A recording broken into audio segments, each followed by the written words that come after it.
Bonjour à toutes, bonjour à tous. Le 26 septembre prochain, les citoyens de 9 communes du Grand Fribourg voteront sur la poursuite d'un processus de fusion. Cette thématique, l'Assemblée constitutive du Grand Fribourg va l'aborder au travers de plusieurs débats. Le débat de ce jour se concentrera sur, la thématique générale. Pourquoi au juste poursuivre ce processus de fusion?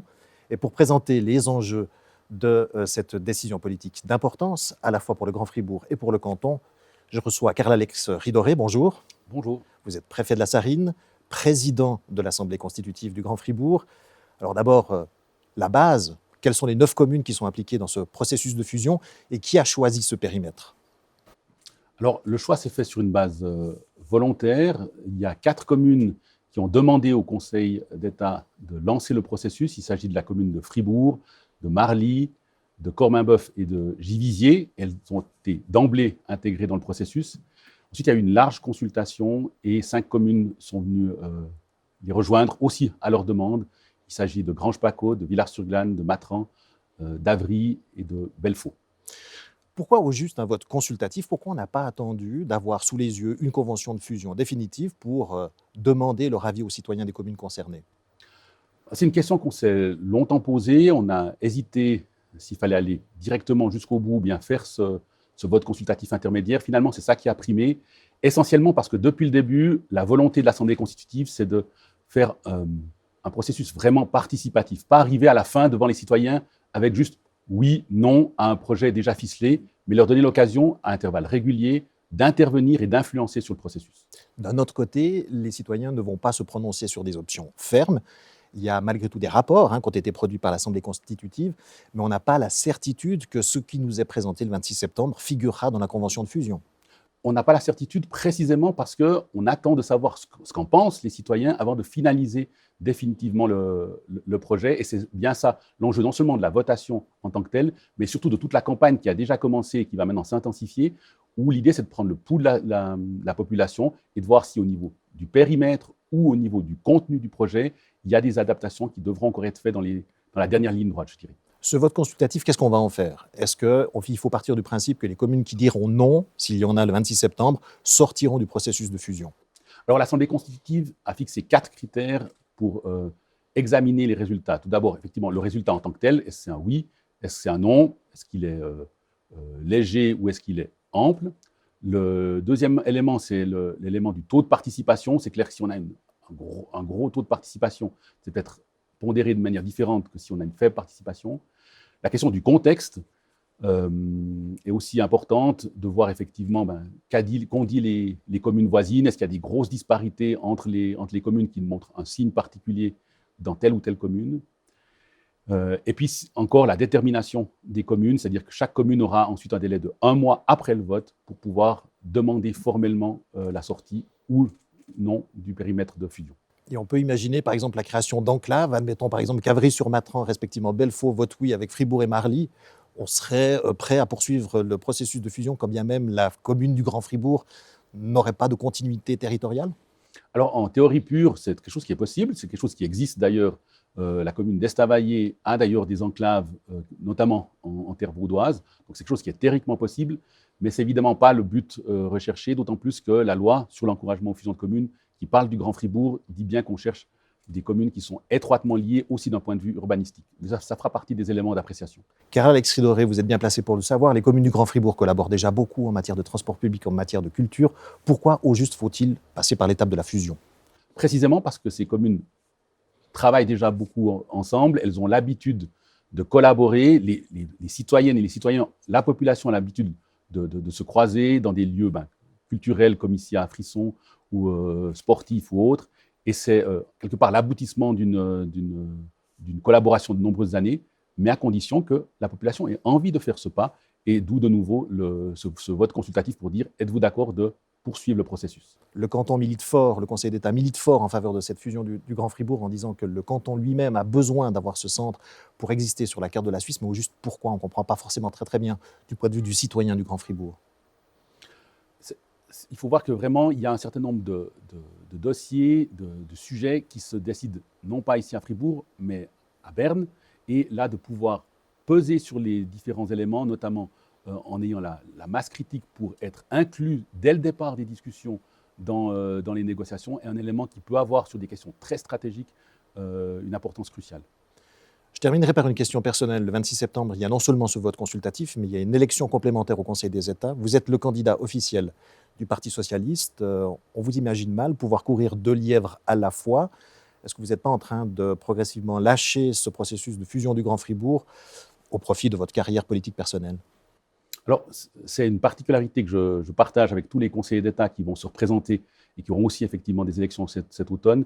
Et bien au contraire, pour moi, c'était important, et c'est important effectivement, de participer à ce dernier vote consultatif.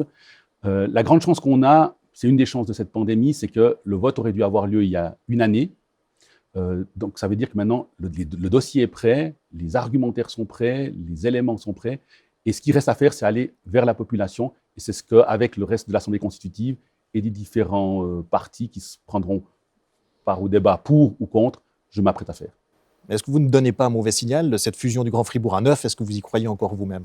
J'y crois fortement et je m'engagerai de toutes mes forces pour la réalisation de ce projet et surtout pour que la population ait enfin la possibilité de s'exprimer. C'est la première fois, en fait, c'est un vote historique. C'est la première fois dans le Grand Fribourg que la population peut se prononcer concrètement sur un projet de fusion du Grand Fribourg entre la ville de Fribourg et ses communes voisines. Carla Exridoré, merci. Merci à vous. Les enjeux de cette fusion du Grand Fribourg sont maintenant posés. Place au débat contradictoire sur ce sujet, sur cette question générale. Pourquoi au juste continuer après le 26 septembre ce processus de fusion? Pour en débattre, 2 invités. Erika Schneider, bonjour. Bonjour. Vous êtes députée socialiste au Grand Conseil. Vous êtes aussi bien connue pour avoir été entre 2006 et 2021 syndic de Villars-sur-Glâne. Et opposé à la fusion, vous venez d'assumer la coprésidence de l'association Non à la fusion du Grand Fribourg. Et pour vous donner la réplique, Antoinette Devecq, bonjour à vous. Bonjour. Alors vous aussi, vous êtes politicienne communale retraitée, entre guillemets, puisque vous venez de quitter le conseil communal de la ville de Fribourg. Vous êtes malgré tout toujours députée, PLR au Grand Conseil. Et vous êtes, quant à vous, coprésidente du comité en faveur de la fusion du Grand Fribourg. Antoinette Devecq, au juste, pourquoi fusionner alors qu'il y a déjà tellement de collaborations entre les communes du Grand Fribourg? Eh bien, parce qu'on voit que ces collaborations, elles sont quand même limitées et qu'on pense qu'on aura plus d'efficacité s'il y a un seul conseil communal plutôt que 9 conseils communaux. C'est une entité vers laquelle peuvent se tourner des entreprises. Il n'y en a pas 4 ou 5. Vous pouvez imaginer une grande entreprise qui a un immeuble logistique à Villars-sur-Glâne, un immeuble administratif à Fribourg, des entrepôts sur une autre. Chaque fois, il est en face d'un autre partenaire. Là, il aura un seul partenaire. Donc, il y a une relation de confiance qui s'établit. Raison pour laquelle Fusion 21, cette association, réunit 270 membres, dont les plus grandes entreprises qui sont là, qui veulent cette fusion. Donc, on a un véritable besoin. Ça, c'est le besoin, je dirais, de fonctionnalité. Mais après, il y a aussi un besoin de prestation. C'est que toutes les personnes, maintenant, elles vivent à Belfaux, elles travaillent à Fribourg, leurs enfants, elles mettront à la crèche à Belfaux s'il y en a une. Si vous fusionnez, ils pourront la mettre à crèche aussi à Fribourg. Donc ces prestations seront étendues sur l'ensemble des 9 communes. Et on pense qu'il y aura aussi une qualité de vie qui sera meilleure, puisque la fusion, l'Assemblée constitutive l'a bien dit, on va soutenir les associations de quartier. Ça veut dire qu'il y aura un financement de ces associations, elles seront consultées, il y aura un délégué à ces associations. Donc, meilleure qualité de vie pour tout le monde. Alors, on nous promet une meilleure qualité de vie pour les citoyens, et pourtant, vous êtes contre cette fusion, Erika Schneider. Expliquez-nous pourquoi. Alors, tout d'abord, je ne suis pas du tout persuadée que ce sera une meilleure qualité de vie, bien au contraire. Je pense qu'en diluant le pouvoir dans un centre, où vous aviez avant de la proximité, vous allez vers des pertes de proximité, vers des pertes de tout ce qui fait que vous êtes attaché à un endroit. Ce n'est pas parce que vous allez mettre votre enfant à la crèche à Belfaux que ça va vous simplifier la vie si vous travaillez par exemple à Fribourg, ou que vous allez le mettre à Fribourg si vous travaillez à Villars-sur-Glâne. D'ailleurs, entre nous, il y a toujours une convention entre nos crèches. Le problème, c'est que pour les entreprises, je comprends qu'administrativement, c'est beaucoup plus simple d'avoir affaire à une seule autorité. Mais jusqu'ici, je ne pense pas qu'il y a eu trop de complications pour ces entreprises quand elles avaient besoin de quelque chose. Les autorités locales, en tout cas, je peux parler pour ma commune, mais je pense que c'est la même chose pour les autres communes, ont toujours eu très à cœur de favoriser la relation entre leur tissu économique et leurs autorités. Ensuite, il y a quand même un certain nombre d'éléments dont il faut tenir compte. On nous parle d'associations de quartier, mais ces associations de quartier, c'est finalement des boîtes à idées qui vont coûter un saladier et qui seront, dit-on, consultées. Mais qu'est-ce que ça veut dire, consulter? Elles vont venir dire qu'elles veulent un local ici, qu'elles veulent ça là, qu'elles veulent ceci. Et puis, on connaît la réalité économique, on sait ce que ça veut dire. Ces associations vont finir par faire du lobbyisme qui sera poubellisé à la première occasion parce que la réalité économique sera tout autre. La question de la fusion, si on veut vraiment une qualité de vie, c'est de pouvoir précisément créer pour les habitants quelque chose qui leur apporte plus que ce qu'ils ont. Et plus que ce qu'ils ont, c'est donc quelque chose qu'ils n'ont pas. Et ça peut être évidemment très utile pour certaines communes, mais ça peut l'être beaucoup moins pour d'autres, comme celle de Villars-sur-Glâne. Alors la question du plus, Antoinette Devecq, qu'est-ce que les citoyens de Belfaux, de Corminboeuf ou de Villars-sur-Glâne ont concrètement à gagner à une fusion? Eh bien, on le voit, il y a la syndic de Belfaux qui l'a dit dans le journal de fusion, il y a déjà une professionnalisation des services. On voit certaines communes n'y arrivent plus, tandis que quand vous avez une grande commune, vous avez des services qui sont plus professionnels, donc qui répondent aussi à vos attentes. Les demandes qui sont faites au conseil général, eh bien, on y répond au conseil communal. Comme j'ai dit, les prestations, il n'y a pas des crèches dans toutes les communes. Là, vous en aurez plus et ce sera au service de tout le monde. Les prestations, bien aussi les déchets. On sait que maintenant, il y a tout d'un coup un mouvement de citoyens de certaines communes qui viennent déposer à Fribourg parce que c'est moins cher, parce qu'il y a certaines communes qui gardent les impôts très bas, mais qui augmentent les taxes. Et du coup, on a un afflux de citoyens qui viennent à Fribourg pour déposer leurs déchets. Maintenant, on sait que ça fonctionne très bien à Fribourg, les déchets, ça fonctionne très bien les prestations aussi des activités extrascolaires.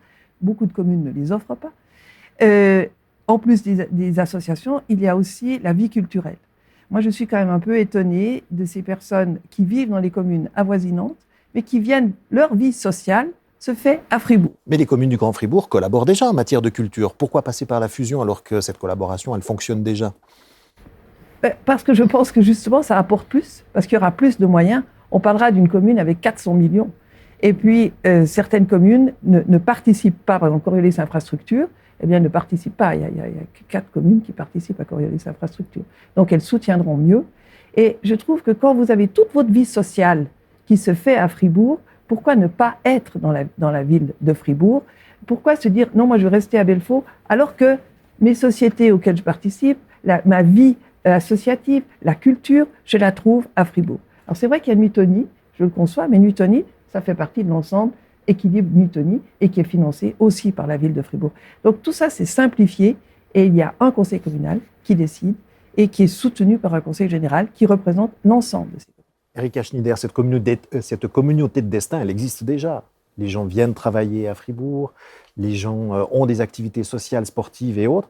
Est-ce que la fusion n'est pas quelque part la reconnaissance de ce qui existe déjà dans la vie des citoyens? Non, pas du tout, parce que c'est vrai qu'il y a une vie sociale à Fribourg, il y a une vie culturelle à Fribourg, mais pas seulement. Je rappelle que Madame Devecq l'a dit, Équilibre Nuitonie, c'est peut-être une association, mais je rappelle que si on a un théâtre aujourd'hui en ville de Fribourg, c'est bien parce que la commune de Villars-sur-Glâne a su prendre les devants le moment venu. Et ce que je trouve assez lamentable, alors qu'on avait un magnifique terrain, c'est qu'il a fallu faire deux éléments, 2 infrastructures culturelles. Alors ça, c'est le passé. Parlons un petit peu d'avenir et de la suite des événements. La suite, parlons de la piscine, par exemple. Alors qu'on avait un projet de piscine qui était certes pas parfait, qui aurait nécessité quelques aménagements, voire des études supplémentaires, on a essayé de fédérer les communes. Mais voilà, la piscine était à Villars. Villars, c'est pas Fribourg. Fribourg voulait la piscine chez eux. Donc le projet de piscine a été abandonné.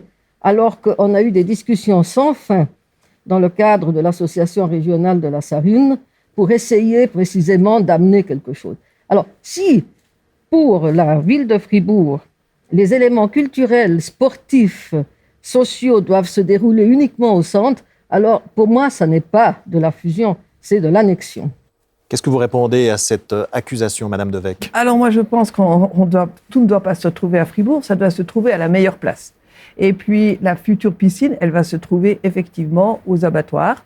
La seule question qui reste maintenant, c'est de savoir si on fait 25 ou 50 mètres. Et pourquoi aux abattoirs? Parce que vous avez une ligne de CFF juste à côté, même deux, puisqu'il y aura la ligne de Givisier. Vous avez les bus, tout est facile d'accès. Et nous voulons que cette piscine puisse servir à l'ensemble de la région et aussi à la Saint-Gine. Et avec le train, c'est très facile. Gand-Saint-Léonard, ça prend 5 minutes. Quand on parle d'annexion, je quand même tiens à préciser qu'il y a eu des votes tant des conseillers généraux ou des assemblées communales pour décider si ces communes voulaient entrer dans ce processus ou pas. Donc une annexion, on ne fait pas de vote consultatif. Il n'y a pas d'annexion. Les prestations, elles seront offertes à tout le monde et elles pourront justement, et c'est ça l'avantage d'une fusion, c'est qu'on choisit sur un plus grand territoire. De 9 km, on passe à 54 km². Et on choisira au mieux où est-ce qu'on veut faire telle chose, où est-ce qu'on veut faire des logements, où est-ce qu'on veut mettre des entreprises. Maintenant, chaque commune, elle est coincée sur son territoire. C'est 9 km² pour Fribourg, 5 km pour plusieurs d'autres. Comment vous voulez faire un aménagement intelligent? Sur 54, vous pouvez le faire. Maintenant, les immeubles, on les met là. Et l'avantage avec une fusion, c'est que vous aurez une mobilité de transport public qui sera générale pour tout le monde, avec les mêmes cadences. On l'a vu pour Schönberg, où ils n'avaient que 10 minutes. Maintenant, c'est passé à 5. Pour aussi la partie de Saint-Léonard, ils avaient une cadence aussi inférieure. Maintenant, ils ont aussi à 5 minutes. Dès que vous faites partie de la ville de Fribourg, vous pouvez exiger quelque chose. Quand vous êtes à l'extérieur, eh bien, vous ne pouvez pas le demander. C'est pour ça que la ville, elle ne prend pas en compte les réclamations qui sont faites par les citoyens qui sont autour, puis ils ont l'impression « on ne nous entend pas ». Mais forcément, on ne les entend pas, ils ne font pas partie de la commune. Mais Madame Devecq, vous avez entendu quand même les propos de Madame Schneider, ils sont assez révélateurs de ce que l'on entend de la part de citoyens des communes limitrophes et qui ont peur d'être simplement absorbés par la ville de Fribourg. Vous représentez la capitale, qu'est-ce que vous répondez à ces craintes? Ils ne sont pas absorbés, ils seront entendus. Ils seront entendus. Est-ce qu'on sera vraiment mieux entendu quand on sera 1 sur 75 000, alors qu'aujourd'hui, le citoyen est 1 sur 2300 habitants de Matran, par exemple? Oui, mais ils sont entendus maintenant dans leur petite commune, avec une commune qui a moins de moyens. Donc, vous êtes entendus, et puis on vous dit, ben non, ben ça, on ne peut pas le faire. Tandis que quand vous avez 400 millions au budget, vous pouvez faire des choses. Et on le voit maintenant, la qualité de vie à Fribourg est certainement aussi bonne, et les prestations sont même meilleures que dans d'autres communes. Madame Schneider, on ne pourra pas vous reprocher de ne pas avoir défendu les intérêts de Villars-sur-Glâne, mais maintenant que vous avez lâché la syndicature, est-ce qu'il ne serait pas temps d'élargir un petit peu la focale et puis de regarder les intérêts de la région? Madame Devecq nous dit on aura plus de moyens pour l'entier des citoyens du Grand Fribourg, on pourra faire plus de choses ensemble. Qu'est-ce que vous lui répondez? Je pense que je n'y crois pas du tout, parce qu'actuellement, déjà, on a mis des moyens. Par exemple, on parle de transport, actuellement, ce n'est pas chaque commune qui s'occupe des transports, c'est l'agglomération. En tout cas, pour les communes membres de l'agglomération dans laquelle il y a encore Gand. Ensuite, on a chaque fois, je suis d'accord, on ne peut pas faire quelque chose seul. Il faut élargir un peu ces buts. Mais il ne faut pas les élargir dans un territoire qui, finalement, ne fait que rajouter des pièces, mais ne voit pas l'ensemble de la situation. La situation actuelle, aujourd'hui, comme le dit d'ailleurs Avenir Suisse, ça n'est pas une énorme commune de 75 000 habitants ou de 80 000 habitants d'ici 10 ans. C'est une commune qui a du dynamisme, c'est une commune qui a du poids. Vous croyez que Berne, qui considère, ou en tout cas Zurich, qui considère le canton de Fribourg comme un pré à vache, vous croyez que parce que la ville est beaucoup plus grosse, elle va s'en soucier davantage? Il faut d'abord que la ville commence par réformer ses structures territoriales qui sont surannées, qui sont dépassées. Et ça, le canton n'a jamais voulu. Le canton récite comme un mantra « Grand Fribourg, Grand Fribourg, Grand Fribourg ». Mais qu'est-ce qu'il fait? D'abord, il rechigne à mettre des sous. S'il veut quelque chose pour... il y a une aide à la fusion qui sera probablement... Pendant 3 ans. Ensuite, on va faire un geste pour les transports, mais de toute façon, il pourrait être fait hors fusion, celui-là. Donc, si le canton voulait vraiment se donner les moyens d'avoir une plus forte emprise ou une plus forte écoute de la part de la Confédération ou de la part des décideurs, qui, il faut bien le dire, se trouvent plus à Zurich qu'à Berne ou qu'à Fribourg, eh bien, il faut qu'ils se donnent les moyens de moderniser le canton. Et quand le Conseil d'État dit qu'il est important pour que le canton de Fribourg existe sur la carte, qu'il se dote d'un centre cantonal fort, vous vous dites « je n'y crois pas ». Oui, pour autant qu'ils ne prennent pas uniquement le fait de fusionner 9 communes, mais qui prennent la peine de revoir toute sa structure. Alors l'intérêt pour le canton, Antoinette Devecq, quel est-il au juste? On entend beaucoup le Conseil d'État nous dire qu'il faut vraiment que celui-ci se dote désormais d'un centre cantonal fort, mais au juste, quel intérêt pour le reste des Fribourgeois? Je pense déjà pour le canton d'avoir un partenaire plus fort, c'est important. Parce que quand vous avez des dossiers à défendre face à Berne, le canton n'a pas tous les moyens. La ville peut apporter. On est un vrai partenaire, et ça, je l'ai vu pendant mes années au conseil communal.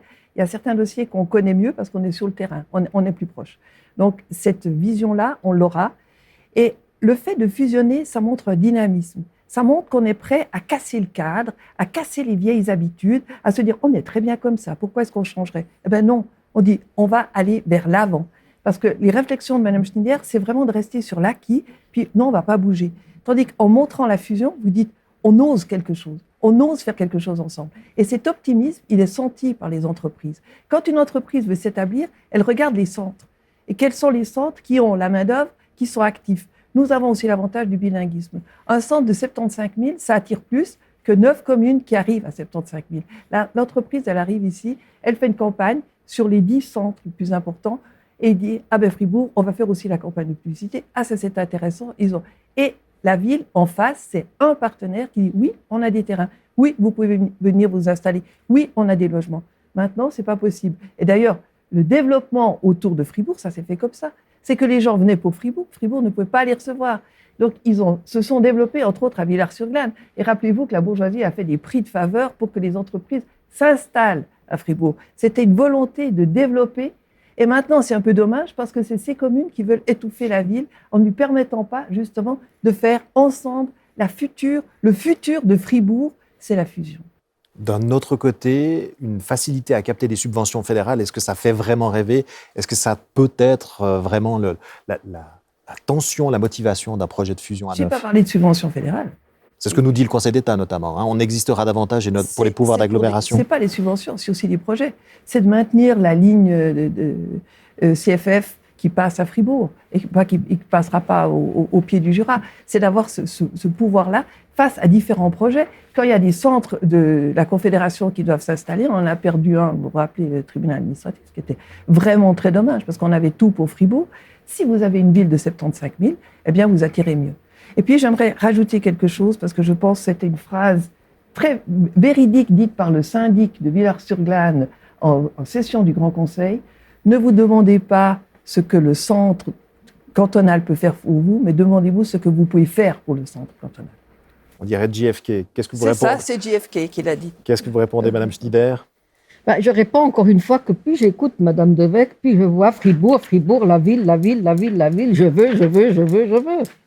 C'est ça que je vois mais c'est finalement. C'est vous qui serez dans la ville. Non, on ne sera pas dans la ville. C'est vous qui nous prendrez. C'est là la problématique est la suivante. La ville de Fribourg est étroite dans ses murs, on est d'accord. La ville de Fribourg a besoin de son développement, on est d'accord. Qu'on doive participer au développement de la ville, on est aussi d'accord. Et d'ailleurs, la preuve, oui, on a accepté d'entrer dans le processus de fusion. Mais attention, quand on a accepté d'entrer dans le processus de fusion, tout était à zéro. On ne savait pas du tout, on pensait pouvoir construire quelque chose ensemble. Nous, on n'est pas opposés à la fusion, contrairement à tout ce qu'on nous fait croire. Nous, on est d'accord, on estime qu'une fusion sera à terme nécessaire, mais pas à n'importe quel prix et pas à n'importe laquelle. Or, ici, si on veut vraiment avoir une ville dynamique, et je ne suis absolument pas persuadée que si on avait 75 000 habitants, on n'aurait pas perdu le tribunal fédéral. Administratif fédéral. Administratif, qui est parti à Saint-Gall. Voilà, exactement. Je pense que non. Ce qu'il y a, c'est que si on veut vraiment apporter quelque chose, dynamiser quelque chose, convaincre les communes de participer à ce projet, il faut que chacun amène du sien. Et il ne faut pas qu'on ait l'impression qu'il faut tout donner et ne rien prendre. Nous, on va devoir subir quelques désavantages qu'on est prêt à subir, qui sont notamment la hausse d'impôts. C'est une question qu'on discutera plus tard. On va aussi, les autres communes également, perdre la souveraineté. Donc, vous participerez malgré tout, les citoyens de Villars-sur-Glâne pourront participer. Ça, c'est aussi un autre sujet de débat. On aura l'occasion d'y revenir dans un autre débat. Donc tout ça, ça veut dire que si on doit faire un effort, il faut aussi que l'effort vienne de l'autre côté. Et Mesdames, pas uniquement la ville a besoin, la ville a besoin. alors on a compris vos positions qu'on ne va pas réussir à réconcilier. Hein. Il n'y a pas de soupe de Capelle au menu de ce débat. On arrive au terme d'ailleurs de cette discussion introductive, générale, sur l'opportunité de poursuivre le processus de fusion. Je vais vous demander à chacune, en 20 secondes, 3 arguments maximum pour défendre vos positions. Antoinette Devecq, pourquoi, selon vous, il faut dire oui le 26 septembre à la poursuite du processus de fusion? Parce que c'est un processus coopératif qui a inclus tout le monde et aussi les représentants de toutes les communes étaient là. Et c'est pour le bien de tout le monde, pour le développement du canton et le développement de toutes ces communes qui auront un avenir, enfin un avenir commun et pas séparé. Erika Schneider, de votre point de vue, pourquoi dire non à la poursuite du processus le 26 septembre?